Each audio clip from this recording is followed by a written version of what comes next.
The following is a production of DallasCowboys.com and the Dallas Cowboys Football Club. How about them Cowboys? Yeah! Go Cowboys! This is Cowboys StoryLine, brought to you by Gillette, the official razor of the Dallas Cowboys. Here's Nick Eatman. Good morning and welcome to Cowboys Storyline. Thursday, August 28th. Thursday. That's right. That's 1 week away from the Cowboys taking on the Philadelphia Eagles. We will be in Philly 1 week from today. There won't be a show, obviously, that day. Not as a Storyline show or another podcast. So there's going to be a show, obviously, at the Link later that night. We'll see how the Cowboys perform in that show, but certainly going to be a lot of fun, and I know that we're going to be talking about that and how the Cowboys match up and how they close the gap from what we saw last year, and they take on the defending champions. 888-855-2297. I know you guys have a lot to talk about, so last few days we've got 10 callers right on the dot. Let's see if we can get better than that. So that means you guys got to go in and out, but try to get your point across. We'll have good conversation, but we'll try to move it along the best we can. Let's go to Michael, Colton, California. Michael, it's been a while. What's up? What's going on, Nick? And shout out to the whole Cowboys Nation. And how about them Cowboys, man? I'm just very excited to have football back. And sometimes, you know what? I'm going to keep it real. This team frustrates me, but I'm not even going to bring all that up right now. I love the Cowboys, and I'm glad the season is back. And I just want to make two bold predictions. I think that Jaden Blue is going to go for 1,000 yards this year, and I think we're going to pull off 10 wins. And I'm going to go ahead and leave it at that. And God bless you and the whole Cowboys Nation. And shout out to all the captains. And have a great day, everybody. All right. Nice. Couple of bold predictions there. Jaden Blue, 1,000 yards. Boy, that would be great for the Cowboys if that is the case. Because he's going to have to, do it early to kind of show, okay, he's the guy, and then he's going to have to get more carries. But he's got to do everything. To be on the field, you got to be the guy that they trust for everything. Not only blocking, not only running the right routes and lining up where you're supposed to line up and hang on to the football and all those kind of things. So, I think he's a dynamic player. I don't know if he's going to get enough touches to get that 1,000 yards, but I think that he's going to be a player that is going to kind of be a game changer. And I see a lot of the Tony Pollard stuff with him. When they had Zeke, and Zeke was still productive, and Pollard would come in and kind of have a different role, and I think that there is a good role for that. So, all right, good way to start us off. How about Anthony in Miami? He's next. Anthony. Nick the Quick, what's up, my guy? How you doing?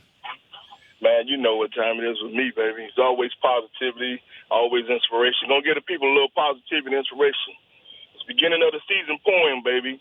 I gotta have the entertainment section now, Nick. I haven't done anything in a while. So let's go ahead and let me get these 5 bars in. Do you mind? Go for it. All right. Ladies and gentlemen, Cowboy fans all around, get lit, get hyped for the best football show in town.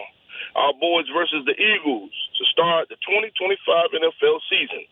Anthony's going to stay diehard Cowboy. Don't need no rhyme, don't need no reason. Be it pick six, pass, run, fumble, return, or Aubrey's foot. As long as we got the dub, I don't care what it took. CD, Pick, Ferb, Turk, and Dak. That offense should score enough to be among the leaders of the pack. So stop complaining about what we don't have and who ain't here. Let's cheer our Cowboys to a happy, healthy Super Bowl year. That's what I'm about. All right. You know what I'm saying? Yeah. You know what I'm saying? Yeah. Let's do this. All right, man. That's pretty good. I like it. If it had a little music. All right, Anthony. Appreciate that. All right. If that had a little music to it, a little beat, I think that could have been something. That wasn't terrible. That wasn't terrible at all. That's pretty good stuff. I like that. You know what? And especially somebody that brings the passion like that and takes the time and energy to do that. I bet it wasn't. I bet we didn't have to rehearse that long. He probably flowed that out pretty quickly. Good stuff though. I like these two callers. All right, let's keep it rolling though. Lester in Minnesota. Lester, what's up? Hey, what's up, Nick? Hey, I just got a couple things to say. You have any? One thing Are you gonna gonna be kinda sing? funny. Are you gonna sing or rap or anything? No. It's kind of hard to follow that, you know. I know I'm going to come with a little. It may sound comedic, but I believe that this would stop it. But first thing I want to say is I love the practice squad list, especially Elijah Clark. I'm glad he's back on the list. Yeah. Now, the second thing I want to say that is going to sound comedic to some people or whatever, but I know how you could. What does the tush push rate of success have? Probably over 90%. I know how you can bring that down to 50% or lower. Here's my suggestion. I know it's funny, but whatever. Go over to Japan and get 2 big sumo wrestlers. Suit them up. I know it's gonna waste your money and your spots on the team or whatever. Suit them up, and that's their only purpose is to go in on the tush push and stop it. A 700-pound sumo wrestler, 2 of them will stop it. That's all I got. Go Cowboys. Okay. All right. Thanks for the call. The fact that you're laughing at your own statement, though, is pretty much all I need to know on that one. Yeah, that would sound cool if that's all you had to do. You know, if it's just, you know, this isn't like college football where you can have 90 players. So if you could do that and put them out there and they don't have to do anything else, sure. But the one thing I've noticed about the tush push is once you start figuring out what's going on, then they can fake it, and you've seen other plays around it. You've seen some passes that come from it. So, you know, as soon as you start putting big guys in the front to say, oh, we're going to stop that, that's where they can leak out and do some other things. So it's you know, I hate the play. I think it should be illegal. I've said it many a times. It has nothing to do with the Eagles or whatever. It's just that I don't agree with it. It's a hypocritical because you're basically leveraging other people to move you, and you can't do that in other spots on the field. Leveraging is actually a penalty in blocking a field goal. You can't jump on someone's back to block a field goal. So why should you be able to push someone in the back to get yardage that you're not going to get otherwise? That just doesn't make sense. I mean, one way or another. If that's the case, then let me stand on someone's shoulders, right, and then block field goals back from 65-yard field goal. Just have couple people standing on the shoulders down there by the goalpost, and then so when the kick's coming, just block it, just goaltend. I mean, can't do that either. So that's my point. Is that's why I don't really like the tush push. I just don't think you should be able to do that. And I it's not even that. I don't even like it when the guy gets 6 yards down the field and then the defense stops them and they're all there. And the next thing you know, 4 linemen come flying in and shove it 4 more yards. You know, if the defense did it and shoved it 4 yards back, the ball wouldn't be back there. So I just feel like it's hard. It's a hard play to kind of legalized, but I just think it's a hard play to officiate. Really, what I'm trying to say is the fact that like forward progress has stopped. So why should other people allow that progress to start up again? I hate it, but it is what it is. They haven't changed it, so that's it. And the Cowboys. The best way to do it is don't put them on the 1 or 2 yard line. And that's you got to stop them before they get to that point. All right, let's go to Dylan, Northport, Florida. Hey Nick, how's it going? Hey, how are you? Hey, all right. So I listened back to the show yesterday. I didn't call in till later in the show, so I missed Rob's cousin in New York talking there. Or maybe it was Rob with a voice changer. I don't know. But they're like the same guy, I feel like. And he's talking about LT and Micah, right? And it's like Micah's not LT. And I'm not going to sit here and say he is LT, right, Lawrence Taylor. But we forget, right? Lawrence Taylor's like the saint of edge players or DNs or whatever. And he played for 13 years. His team's made the playoffs 6 times, so less than half of his seasons played. So does he suck now because his team missed the playoffs all those years? And a third of those playoff runs, right? So, a third of those playoff runs ended with the Giants getting blown out. So does that mean Lawrence Taylor sucks or that he's not the guy that he is?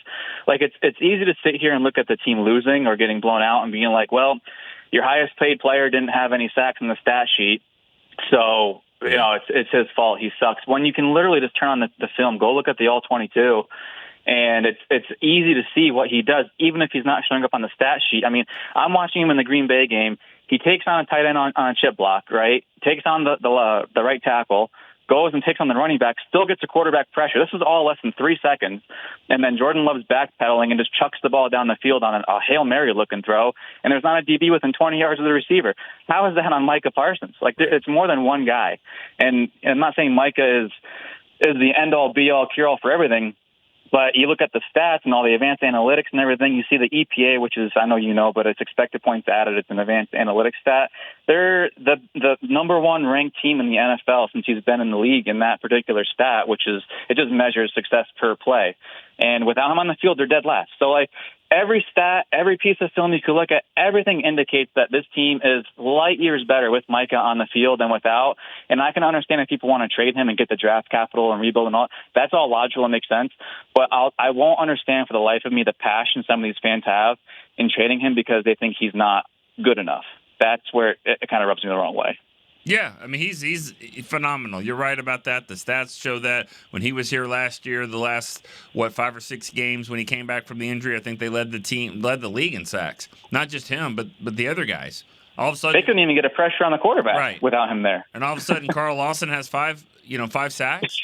He's not in the league, right? I don't believe. And so that's kind of the point. So you're right. I agree with you 100%. It's just now, are they going to put up with everything? Are they willing to take it to the next level? Because that's the key, I think, with Micah, is trying to figure out, and I think what the Cowboys are trying to figure out is based off of his body type, based off of how he takes care of himself and all this kind of things, as he gets to the next wave here from 25 to 30, is he going to still be the same? Is he going to be the same player? I mean, it's hard for me to say that he's not, but history shows that typically you're not. So, right, and you're going to pay the guy based on what he's done and what you expect him to do. But I mean, this is his first big contract, and I think he's got at least another 4 years worth of big money in him. Yeah. At the end of that, if he starts to tail off, figure it out then. Trade him, whatever you're going to do at that point. But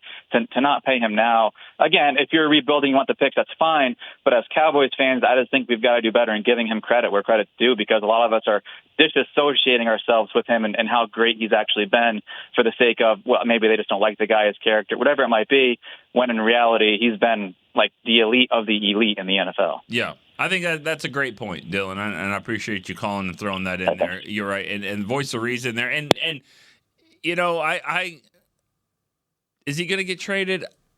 I don't know. I mean, I at this point, I couldn't tell you. My heart says I hope he isn't, because I see the draft picks and all that stuff, but I don't think they're going to be great.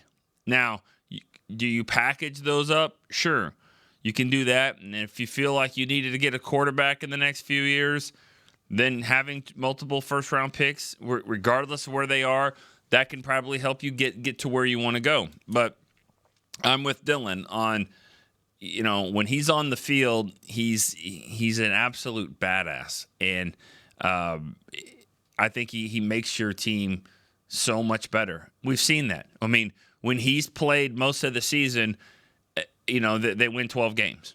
Now, last year he missed, I think, 5 games, and they were 7-10. It's not just because of that. I don't know if they would have been, a lot better if he was out there. But he missed some key games. I guarantee Detroit's not beating them 47-9.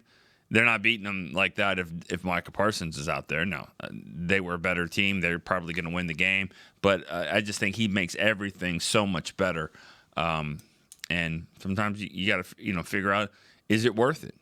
And if you've watched the documentary, the Netflix documentary, The Gambler and America's Team and all that, I mean, well, there were a lot of guys that Jerry was like, well, he's worth it. Michael Irvin being one of them. All the stuff we have to do, all of these things, is he worth it? And so that's why we just haven't seen that. If they make this trade, if they decide that Micah's not going to be on the team, it would be really the first time since like Herschel Walker that they've said, all right, let's go the other way, because it's usually Jerry on the other end of a player like this and saying, all right, he's got problems or he's got issues. All right, well, I'll deal with that as long as he's going to do this. And we've seen that happen. Charles Haley, Terrell Owens, Pac-Man Jones. I mean, a lot of other players. Some worked out, some it didn't. But we just haven't really seen it much from this and this point. So if it happens, it'll be one of the biggest moves ever. So, all right, let's go to Aime in Napa, California. Aime, what's up? Hey, what's going on, Nick? How are you today? Good. How are you? I'm great. Thanks for asking. Just really quick on Micah, since it's being thrown out there. I mean, it's the headlines. Why would you get rid of a proven commodity? For draft picks, I get that. But you don't know what those picks turn into. I mean, they could turn into other studs. They could turn into flops. But Micah is proven, and with the pieces that they've kind of added, I mean, or as far as more defensive ends and stuff like that. Again, just think, when he's on the field, you got to see what he is with the players that we have now. And again, he's a proven commodity, like you said before. It's not that we win these games when he's for sure there. But we like our chances better. I think just kind of you're saying. I think our maybe you add another win or two there. Maybe we make it in the playoffs or not. But at the end, once you put the pieces around him, he's an X factor that's going to change the game. But I just it's a par for the course with Jerry and the team. He's going things are just going to be happening. It's never going to be settled. But I just hope he sticks around, man. I want to see him out there. I want to see him in a Cowboys uniform and playing. But more so, I was calling in to ask about, now that the roster's kind of settled, is there anybody that you felt like was a big surprise to you? And do you think that with Guyton being hurt and missing so much of preseason, do you think he's just like a plug and play guy, or do you think that they give Jones a chance at that? And then same with Sanders, kind of surprised he made the team. Do you see him getting any carries at all? Rather than just go with Williams and then Blue as the third down guy, as long as he can block and just mix in some Turpin. I just don't see a place for Sanders. I don't want them wasting any carries on him. Give Blue a chance. Williams. I just don't see any reason why Sanders should be out there unless Williams gets hurt or something like that. But and who do you want to play at left tackle instead of Guyton, or maybe they might play? Were you talking about Nate Thomas? Yes. Nate Thomas. Sorry, I think I said Rob Jones. I don't know why. Oh, right, yeah, Rob. Right, yes. Nate Thomas. Yes, Nate Thomas is who I was talking about. I mean, good luck with either one. Thanks for the call. I mean, good stuff, good things to think about. As far as left tackle goes, that's a great question. Is Guyton to the point where you're like, oh, plug and play? You haven't practiced in a month since you got hurt. Come on back. But that's the key is when he comes back to practice. And so it was a good sign the other day that he was doing some things.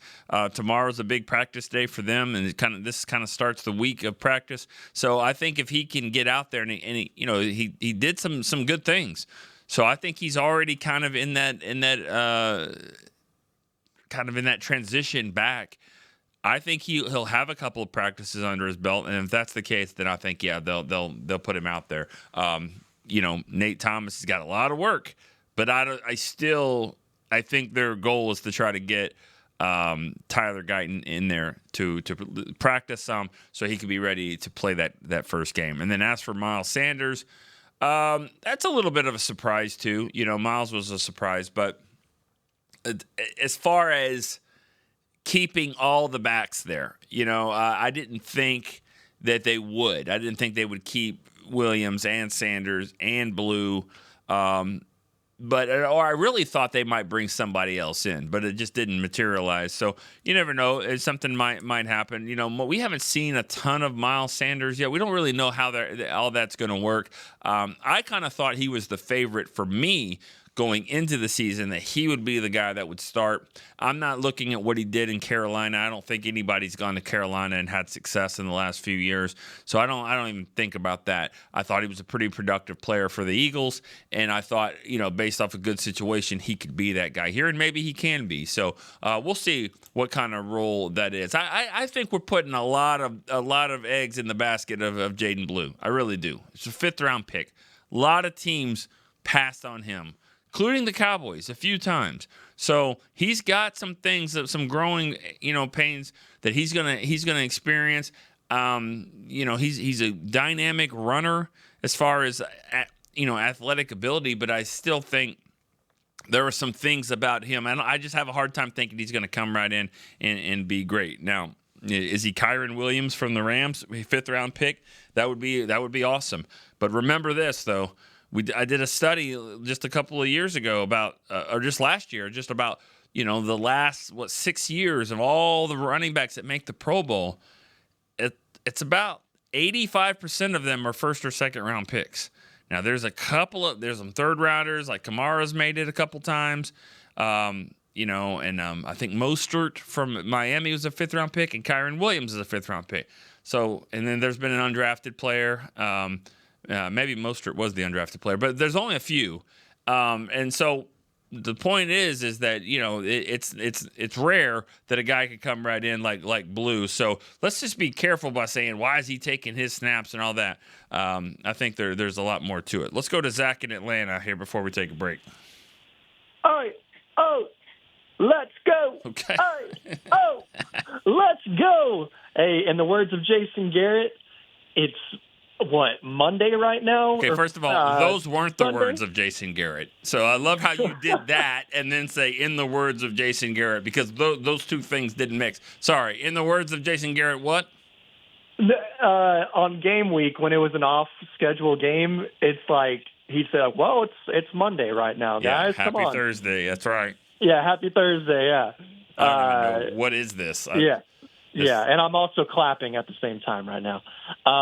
Hey, super stoked. Let's go, man. It's game week. What do you make of the roster moves? We let go 2 of our corners, and then we brought in 2 guys off of waivers or something like that. I mean, what do you make of what we're doing week 1 at corner? I assume Kyer Elam and then Deron Bland, of course, but what else are we doing? Because we let go Booth and Zion Childress, if I'm not mistaken. Well, they added 2 guys that they felt were better. I mean, that's what it was. I mean, they feel like this guy was ready to play. That's his name, Ready Stewart. And then I think it's Chikwueze. I don't know. Good luck with that. Chikwueze, Bridges. Those 2 guys. Now, Ready Stewart has been with the Bears, and I guess Eberflus knows him. But Stewart and Bridges, those are the guys that they added to the roster and basically replaced Childress and Booth. So they went with more experience there. Then it wasn't going to take much to say, all right, anybody out there that we feel better about than these 2 guys? And so they found a couple. That's how you got to do it. It's going to be a shootout. I think it is. Just with our offense, that's the only way we're going to be able to keep up. So I'm excited. Corners better be ready. Yeah, definitely. All right, man. Well, right. I'll talk to y'all later. All right. Thanks, Zach. Appreciate it. Let's go to our first break here on Cowboys Storyline, and we will be right back after this. Crown Royal and the Dallas Cowboys are bringing back the Royal Rig for Season 2. See it in action at AT&T Stadium on Thanksgiving Day, where the Dallas Cowboys take on the Kansas City Chiefs, and around Dallas on November 26th and November 28th.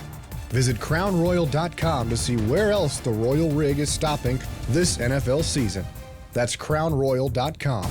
Please drink responsibly. Cowboys fans, when it comes to navigating the ever-changing world of tax, your business needs a partner it can trust to tackle even your biggest tax challenges. Ryan is the largest firm in the world dedicated exclusively to business taxes. Our team of tax professionals has local expertise in all areas of tax and can help you uncover savings opportunities you didn't know you had. Learn more about how Ryan can improve your overall corporate tax performance by visiting Ryan.com. Ryan, the official tax partner of the Dallas Cowboys. Altec Lansing has been perfecting sound since 1927, bringing you decades of audio excellence to elevate your Dallas Cowboys tailgate ritual. Equip your next pregame with the Sound Rover 180 with 6 hours of playtime, built-in microphone, multicolor light modes, and a rugged exterior that's built to last. Visit alteclansing.com/Cowboys15 for 15% off your Sound Rover 180. That's ALTECLANSING.com/Cowboys15 for 15% off. Altec Lansing, official audio partner of the Dallas Cowboys. Back to Cowboys Storyline. All right, Cowboys Nation, you can head to the Miller Lighthouse at AT&T Stadium for a free watch party presented by 7-Eleven. That is next Thursday as the Cowboys take on the Philadelphia Eagles, September the 4th. The doors open at 6 p.m. Kickoff is at 7:20. Claim your free ticket at DallasCowboys.com/watch party. All right, let's go to the phone line. Sebastian in Savannah. What's up, Sebastian? Listen here, Nick, I'm not going to hold you long because I know you're good. I'm doing fine. Good. Okay?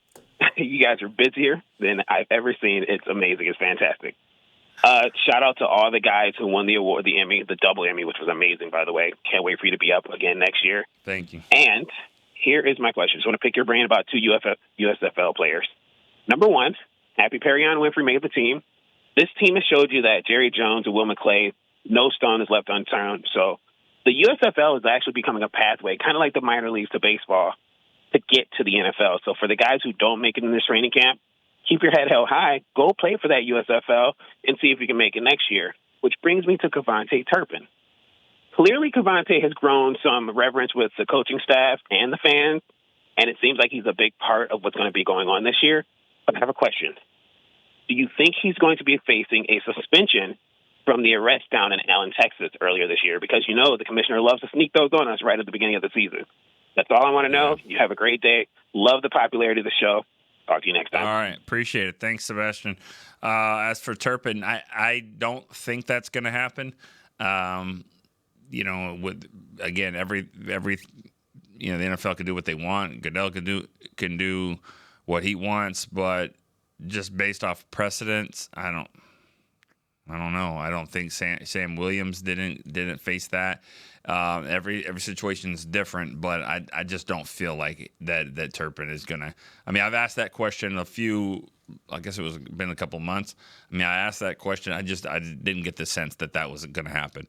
And that's usually something that they throw out there in training camp or a little bit before that. So yeah, you can go to camp and then you'll still have that hanging over your head, but usually not at this point in the season. I don't think that would be the case. And you're right. I think it's the UFL now, right? It's not the USFL anymore, but same thing. You're right. I mean, there's been some good players the last few years and that have come out of there. And the thing about it is that, you know, you got to be careful with them because they've been playing football all summer. But that's part of the thing that helps them when they get here.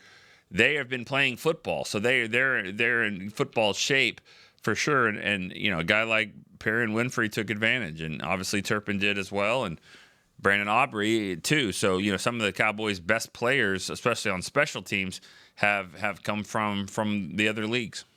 All right, let's go to Ali in Florida. It's been a little bit. Ali. Good morning, sir. How are you? Pretty good, buddy. How are you? Good. Just got home a couple of days and tried to catch up, but I'll make it very quick.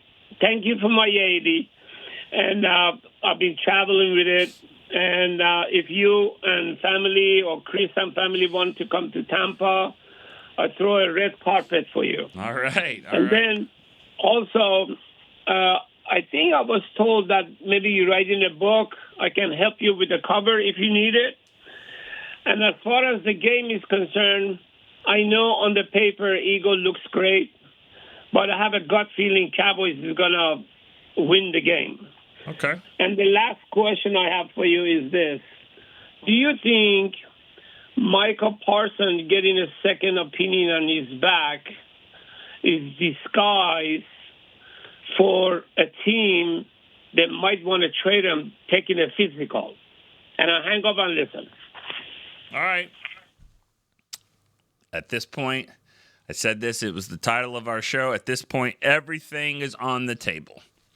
I don't know that sounds like a good theory. I don't know that. I don't know anything what's going on with that. I know, I think the thought about the second opinion was maybe, see if there is something wrong there. Maybe that's a reason that you don't play the game. I don't know. But I think at this point, like I said, all those theories could be true. All right, let's go to Robbie in Cocoa Beach, Florida. Hey, Nick. It's hard to compete with Ali, man. He's such a cool dude. Yeah. It's funny. So everybody kind of asked my questions today, but I've got two that I'll run up on the fly because I only heard part of what you said on one, so I was calling in. So who all there won Emmys? And two, have you got any stories about Bill Bates? And I really liked your presentation of Guyton versus, now I want to say Robert Jones, too. Nate Thomas. Nate Thomas. Yeah. I liked what you said about that. That was going to be my question. So okay. If you don't mind talking about Bill Bates at all, if you know any good stories, and who all there won Emmys. Okay. And that's it. Thank you, sir. Thanks for the call. I mean, I don't know if we have time to list all the Emmys. I mean, they had 12 different categories and all kinds of things. So we had 12 different categories. It's probably about 20 people. Most of the people that I mean, a lot of them are behind the scenes. I'm not going to go through all of them, but a couple of our documentaries made it this last year, and then it's just I'm not going to go through everyone because then I forget some, and I'm not going to do all that. But it was a good haul of trophies once again, and just kind of goes to show the work that a lot of our guys do behind the scenes, and then some of it in front of the camera as well. And then Bill Bates, when I was a kid, I mean, my dad loved Bill Bates. He was a fan favorite from the very beginning. And so I had a shirt that I wore, I think when I was 7 years old, that to a game, and it was made, but it was like, here comes the next Bill Bates. I mean, that's how much, I was a little kid in Oklahoma, and that's how much that he had an impact on people, just because I think that they loved his grit and just his story and overcoming adversity and overcoming the odds of a guy that, wasn't very fast. He wasn't very big, but he was tough as nails, and there was a role for him. And then they made a role for special teams on that. So, yeah, I mean, Bill it's amazing. His story is awesome. And, just for us, just hope that, he is doing well health-wise. I know, it's been a little bit of a challenge for him, but, just always been a fan favorite for sure. All right, let's go take one more break here on Cowboys Storyline, and we'll be right back after this. Discover Aiden, the official luggage partner of the Dallas Cowboys and Dallas Cowboys cheerleaders. Known for top-tier engineering and craftsmanship, Aiden offers more than just bags. Originating from Australia and designed in New York, it merges fashion, design, and culture. Used by Dallas Cowboys players, staff, and the entire organization, Aiden provides style and functionality for all travelers. Visit AidenTheBrand.com and use code AidenXCowboys for 25% off your purchase. Travel like your favorite stars with Aiden. All right, Cowboys fans, this one's for you. Gillette's Best Shave has a new look this season, and they've got one that sticked out in Cowboys colors just for us. We're going to want to run, not walk to this one, y'all. The new Gillette Labs official Dallas Cowboys licensed razor isn't just Gillette's best shave. With 50% longer lasting blades than Fusion, it's the best a Cowboys fan can get. Get it while you can at Gillette.com/NFL. Gillette's Best Shave is also available as heated. Back to Cowboys Storyline. All right, this segment is presented by Yeti. Officially licensed Yeti Cowboys gear is now available at the Stadium Pro Shops, concession, and on Yeti.com.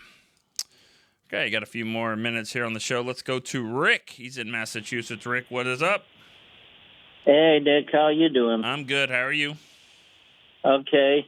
But I had a couple things. I agree with what Rob said earlier. Not Rob, Dylan said earlier, and everything. I agree with all of that. Yeah. Also, that guy from Joe, I think from New York, when he called, he was talking about, well, we got a tough schedule. We got to face all these people here.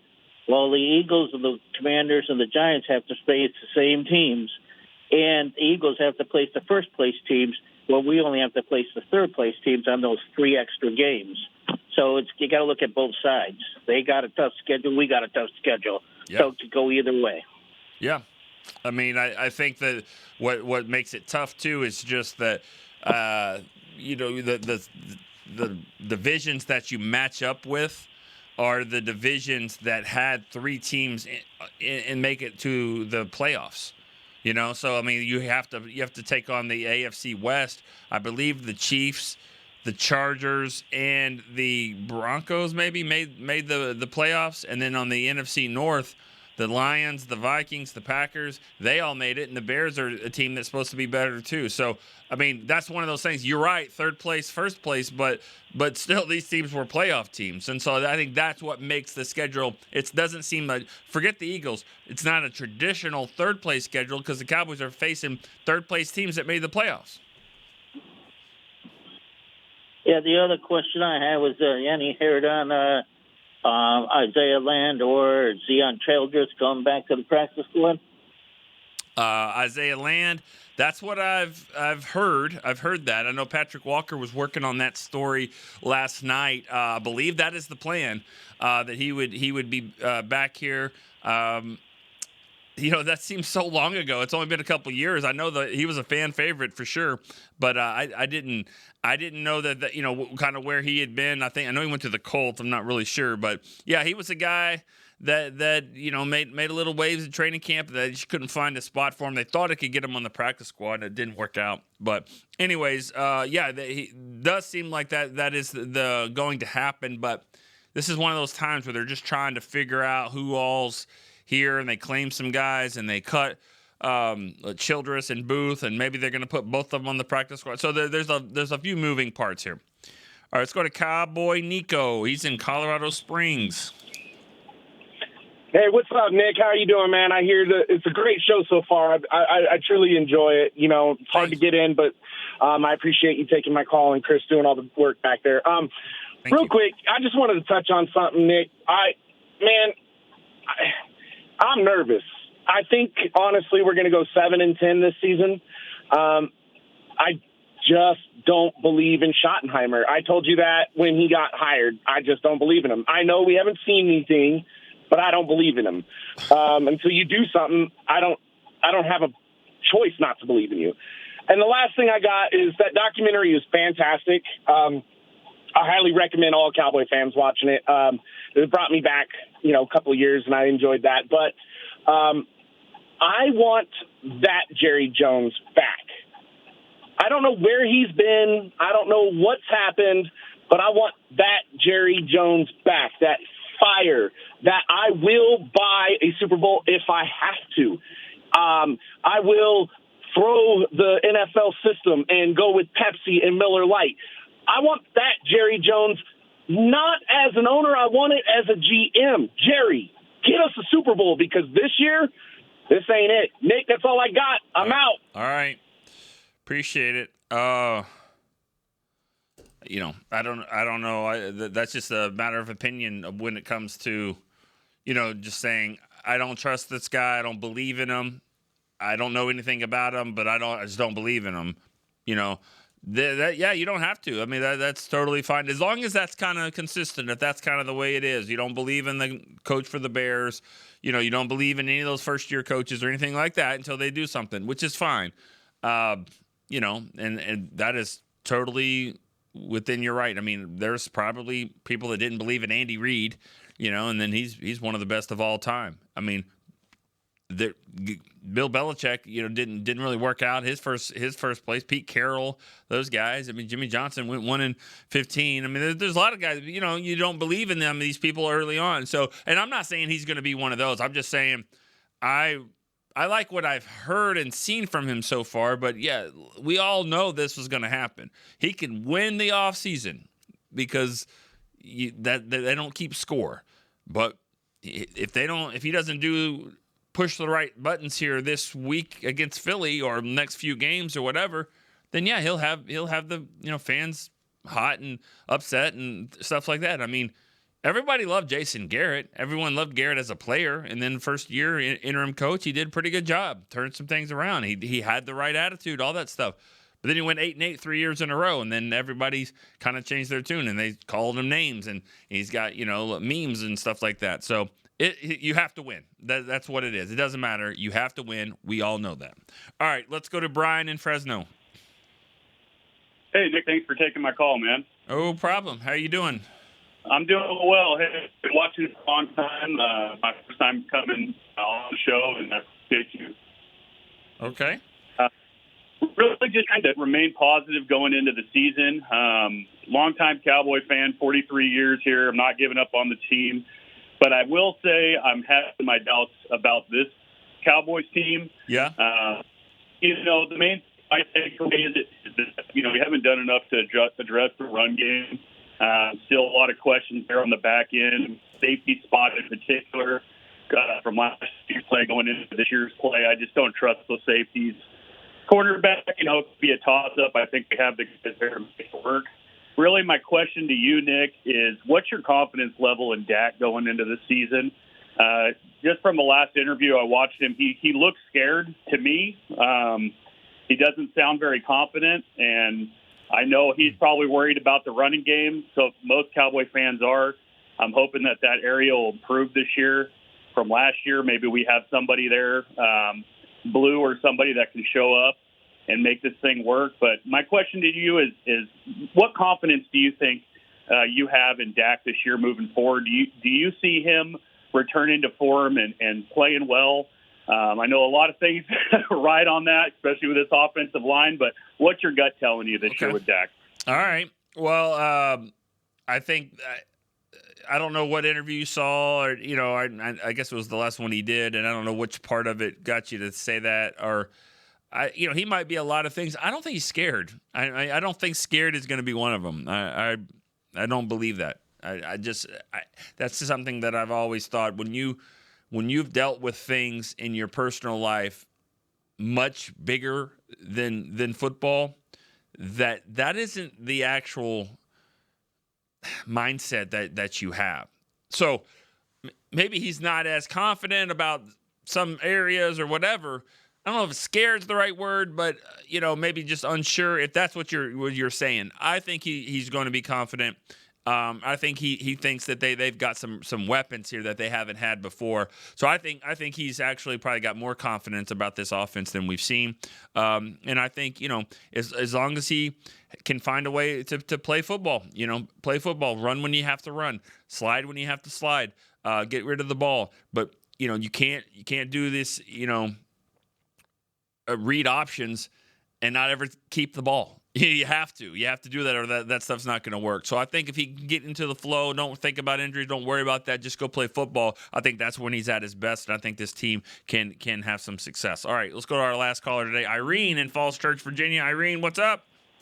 Hey there. I'll make it quick. So I just wanted to say I like the way they constructed the roster this year. I know people were freaking out about wide receiver 6, but if you have 3 guys who you think could make it there, get rid of them and see who comes back. It's all good.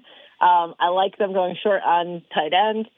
Whatever that shoulder injury is with our running back, maybe it's like somebody else's back. I don't know, but I love how they did it, and I love that they rewarded Houston and Winfrey to get on the team. They deserved it. They worked their way on. That's about it for me. I like the way they did it. We didn't get pressed about wide receiver 6 and whatever, tight end 7. So, yeah. All right, that's it for me. I know you're ending the show. All right, so. thanks, Irene. Appreciate it. Yeah, I thought, they did reward some players, but they also, think that they can help them. And I think Winfrey can help them. I think Houston can help them. And I think he's a guy that can be active because of what he can do on special teams. So, all right, Great show, guys. The 13 callers. That's the best we've had in a while. Really, really good stuff. You guys were awesome in and out. Got to hear from some people we haven't heard from in a while. So that's always a good thing. So I know it's tough to get in. You guys, I really appreciate the dedication. And this is a shout out to all the ones that called and didn't get in. Hopefully you can get in later on. Remember, we go every single day. Next week's going to be a different schedule, obviously, with the game. But for the most part, we're going to go every single day at 10 o'clock. We'll do it again tomorrow. So for Chris Beam, I'm Nick Eatman. See you next time on Cowboys Storyline. This has been a production of DallasCowboys.com and the Dallas Cowboys Football Club. How about this, Cowboys?